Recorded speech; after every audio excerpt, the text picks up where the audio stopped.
Hello and welcome back for talking about objections part 2. Objections are rampant in the world at large because people are brilliant at procrastinating and self-sabotage and putting off living a life of excellence for many different reasons, for believing that they don't deserve it, for thinking that they're going to leave people behind if they do. And so this is why it is so critical for you to master this area and help people through their psychological blocks, their subconscious blocks, their beliefs of why they don't deserve it or why they don't deserve it now, or that they'll put something off until later, and really paint the picture of why now is the only time that there is. And even painting a picture of what they would perhaps lose if they didn't invest in your product or service. Giving an example of, hey, I was on the phone with this one woman and she was going to continue working with me and she put it off, and she had momentum going and she was making $10,000 a month and building her client business, and she decided that she wanted to take a break and go on a holiday, or take a break because of her holiday, or just take a break in general. And as a result, she lost momentum. And you can begin to put a financial amount to that loss so that it builds a picture for people to see. This is what happens when you stop investing in this kind of a service or a product, that it detracts from your success instead of contributes to your success. And here's what's going to happen if you put it off. Not from a place of fear-based. I am not one to motivate somebody from a place of fear, but I am one to motivate people from a place of missed opportunities. And I think that when you begin to paint a picture of, because of this objection, here's where things could happen for you or not happen for you, or this is how this could be a missed opportunity for you, then you help them to really see. And if there is some self-sabotage happening or some procrastination happening, that you help them to see that as well. Again, coming from that place of service, because most of the time people aren't really seeing the full picture of how they're stopping themselves from living a life of excellence. And honestly, most people think that they can they accomplish so much more, or they hold themselves back from accomplishing so much more. And the people in the world that have accomplished the greatest things are really only accomplishing a fraction of what is possible. So I like to come from that place and to encourage people to move into the land of possibility and to move into the land of their own contribution in the world and their own greatness, and seeing that they can't put that off. It's so important for people to recognize, not to put themselves on hold or say, I'll do this later, or when it's a dream or a desire within their heart to have a certain outcome, and you're literally standing there as the solution to what they want to have, and then they sit down and they procrastinate or they self-sabotage and they say, okay, never mind. It makes no sense to me. In fact, I've even said that to clients before, where it's like, you're drowning right now and I'm throwing you a life preserver to save your life. And you're saying, no, don't throw it. I'd like to continue to stay out here in the water and drown. And to me, it just makes complete and total lack of sense. And so when you can paint a picture like that, if that's truly what's happening, you can begin to paint a picture like that and then help people really see how they're not stepping into their greatness, or how they're keeping themselves small, or how they're in a place of self-denial and what it's going to cost them as a result. So one of the biggest objections that I hear very often, and know many people do not have the skill or the technique or the experience and mastery to bring to the conversation, is when someone says, you know what, I'd really like to invest in your services or in your product, but I've got to talk to my husband, or I've got to talk to my partner. And that's where the conversation ends. And in my personal opinion, that's where it really needs to go deeper and begin.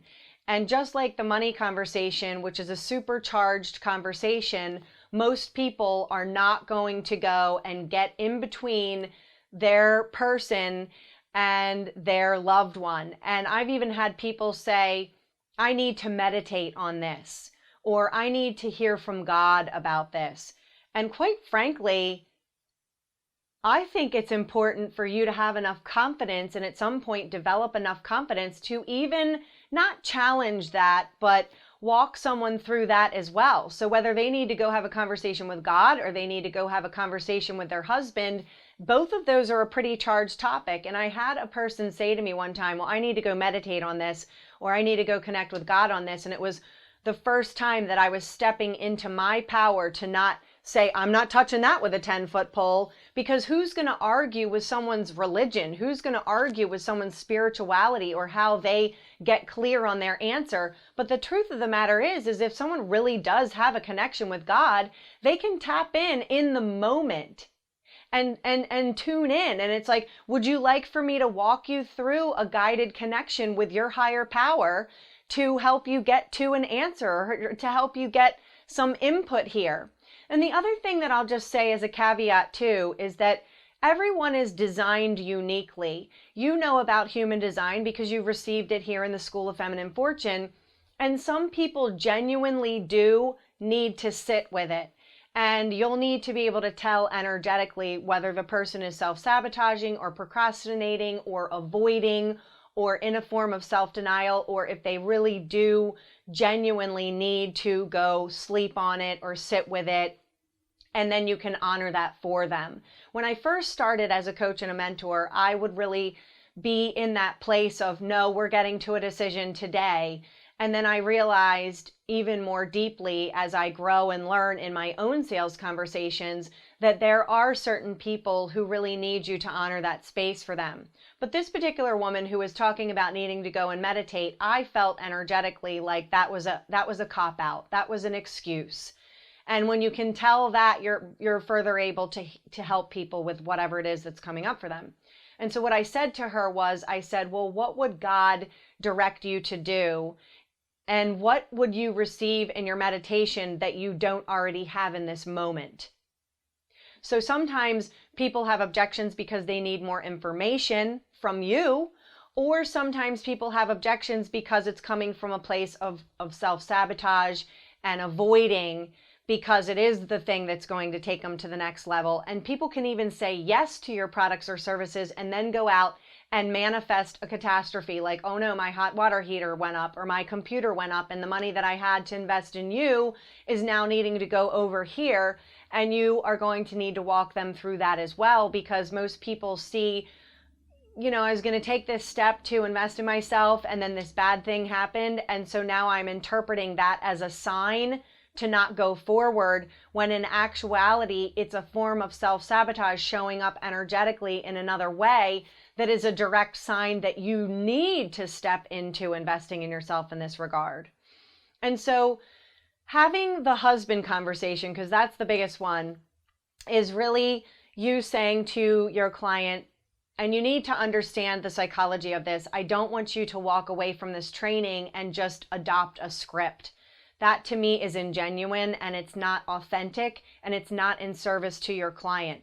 So I'm going to give you some concepts, some psychology, and some ideas, and do a little bit of a role play so that you have this material. But if you don't feel confident, this is not an area I would encourage you to go in. I would encourage you to get further coaching and mentorship on this so that you can really deeply understand what it is that I'm about to say to you.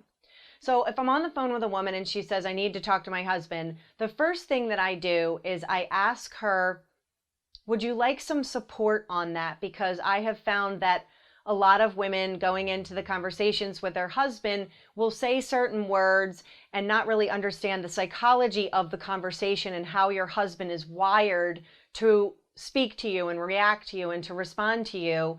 And so I want to let you know that I'm here to support you in that, and I'm wondering if you're available to receive that support. Again, I've never had anyone not say yes to that. And so the next thing that I do is I explain to them that in this particular scenario we're going to use, it's for a husband and wife, and you can apply that to whatever scenario you might be dealing with. There's a masculine and a feminine energy. It doesn't matter if you have a partner or same-sex partner, someone's going to take on a masculine and a feminine energy in every conversation. And so the way that I say this is, Would you like support around that? And then let them know that men are wired to provide and to protect.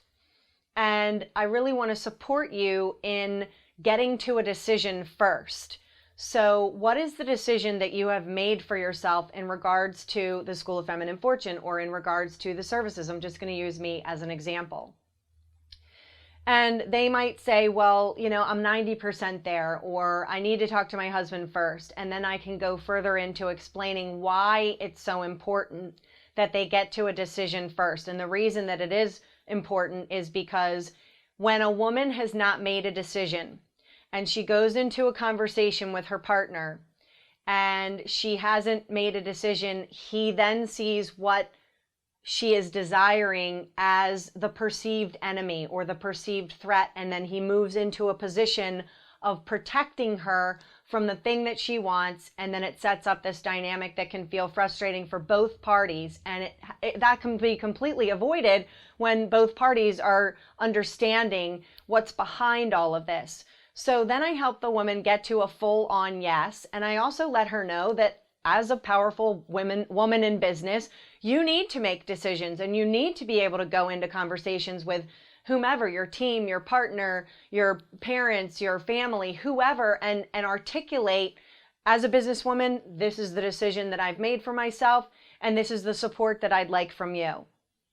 Sometimes I won't go here first. Sometimes I'll actually ask the woman to share with me how she would go into the conversation first so that I can not correct her so she feels like she's wrong, but offer her a more effective way of communicating. And the beauty about this is that whether the person signs up with me at the end of the day or not, they're going to have these beautiful communication skills and a beautiful understanding of the dynamic between them and their spouse so that they can go into any conversation more effectively and have a better connection and better communication with the one that they love.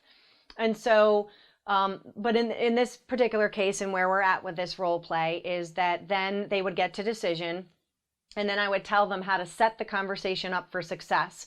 So I would say, listen, here's what I would recommend for you. Men's currency is appreciation.